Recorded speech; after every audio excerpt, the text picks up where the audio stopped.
यार मिलाए जको मूसा तोड़ निभाए।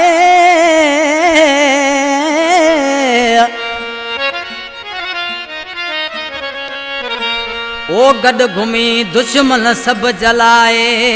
लस बेले में अलीब साबरो चवे अला। लस बेले का फरमाश अकरम शेख अख्तर साबरो अजीजुल्ला शेख रसूली बलोच अल्लाह नो मांगे फरमाश आए। ये कंबर जो दोस्त अमीर बख्श भट्टी बुस्टाना असाई दोस्त चावरी पारखा कलंदर बख्श जी समय जे होटल वाले जी खास फरमाश असाई दोस्त ये आशिक नुमान सी पंहिंजे महबूब जे नाले चे पियो।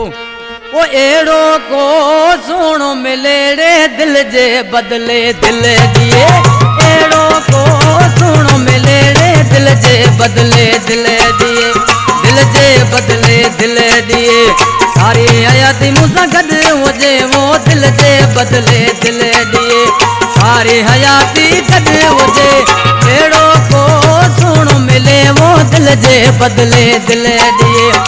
एड़ो को जानी हुजे रे दिल जे बदले दिल दिए।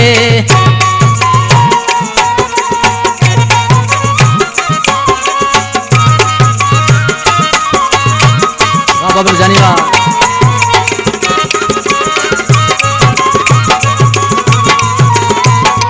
मौला एड़ो मूसा यार मिलाए। गड घुमे मूसा दुनिया जलाए। मौला एड़ो मूसा यार मिलाए।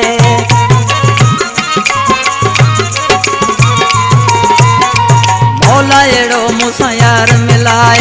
गड घुमे मूसा दुनिया जलाए। मौला एड़ो मूसा यार मिलाए। गड घुमे मूसा दुनिया जलाए। एड़ो को सोनो मिले वो दिल जे बदले दिल दिए।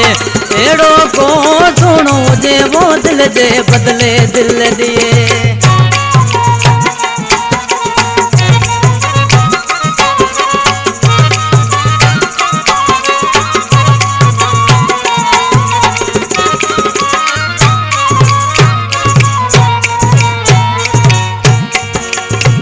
हुजे या रात हुजे सुनो सुतल मुंजी बांधे हुजे वो ॾींहुं हुजे या रात हुजे।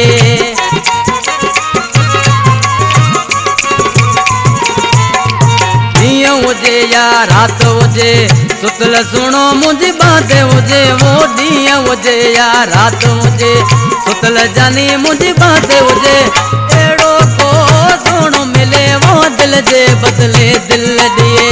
एड़ो को जानी हुजे वो दिल जे बदले दिल दिए। अली अकबर मांगो अनीफ साबरो जो दोस्तार ॾिसी छा थो चे।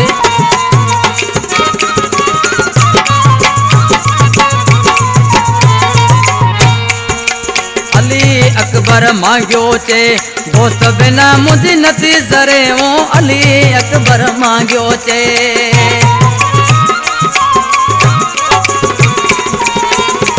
अली अकबर मांगो चे दोस्त बिना मुझे नथी सरे वो। अली अकबर मांगो चे जानी बिना मुझे नथी सरे। एड़ो को सोनो हुजे वो दिल जे बदले दिल दिए। एड़ो को सोनो हुजे वो दिल जे बदले दिल दिए। दिल जे बदले दिल दिए। सारी हयाती गड हुजे वो दिल जे बदले दिल दिए। सारी हयाती गड हुजे एड़ो को सोनो मिले वो दिल जे बदले दिल दिए। एड़ो को सोनो हुजे वो दिल जे बदले दिल दिए।